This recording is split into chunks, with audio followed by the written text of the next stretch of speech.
serious, it is a diagnosis. So this is D. Knee arthroplasty is a diagnosis. Arthralgia is a diagnosis. So how does this D come from? Is when you go to event tab, if you say by default diagnosis, here, as you can see here, if you click on this D diagnosis, that's how it is mapped to their diagnosis. If you say this is a symptom, then it will say yes. What difference does it make? It really doesn't have any difference, but it is just how, without even going to the next tab, Argus wants to give you all the details there. Now the same way, the seriousness criteria is also mapped. Here D is death, death in the sense fatal. Knee arthroplasty, the patient was hospitalized. H, and patient was hospitalized for knee pain or like arthralgia, hospitalization. So this seriousness criteria is pulled into FHH. So as you can see here. So this is just to make sure, and we don't have the severity, duration, and all those things. We never have it, but the seriousness criteria is here. The last thing on this tab that you need to know is also the expectedness assessment.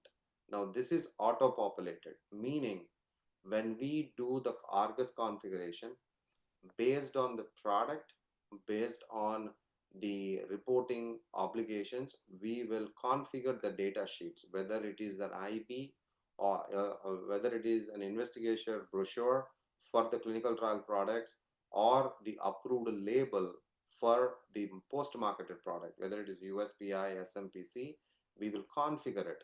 So as long as, let me take you through a scenario. Let's say this is a post-marketed product. This MPS 01 is a post-marketed product. So all post-marketed products will have the data sheet as, or the reference safety information, RSI, as the USPI.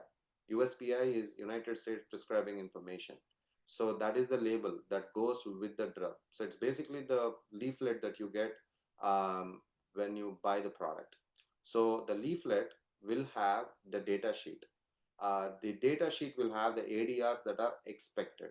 Let's say for this drug MPS, for example, if the data sheet is the USPI, the USPI will have the PT terms that are expected for this product. So let's say, for example, this knee pain, which is coded to knee pain, which is coded to the PT term, preferred term of arthralgia.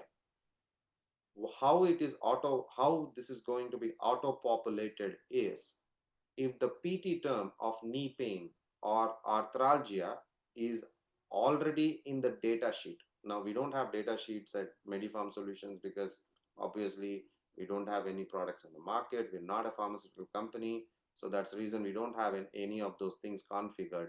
So let's say if we configure a data sheet which has arthralgia within its data sheet, it will automatically say, since this is a post-marketed product, it will say listed automatically. It's like matching the PT term that you coded, and it in the sense Argus is matching the PT term that you coded with the PT term as is in the data sheet. If this arthralgia is equal to that arthralgia in the data sheet, it will auto-populate it as listed. Is that making sense? Yes? No? Yeah. Okay. And the same way, let us say if it is a clinical trial product and same arthralgia is in the IB, IB is the data sheet. Now this will say, it will say as oh, this is a post market, that's why you have listed. It will say unlabeled, or it will say unlisted. So all this, I mean, sorry, for post marketing it will say unlabeled. For clinical trial products it will say unlisted. So unlisted, unlabeled. So clinical trial is unlisted, it is not listed in the IB. For a post marketer, it's not in the label, so it's unlabeled. So that's how you do it. Now let us say death will never be listed. Death will never be labeled, because you don't expect your patients to die taking your drug. So why is this important? Let us say not death. Let us say, for example, patient has, I can't take the example of knee pain. Patient has heart attack. Patient got hospitalized. The patient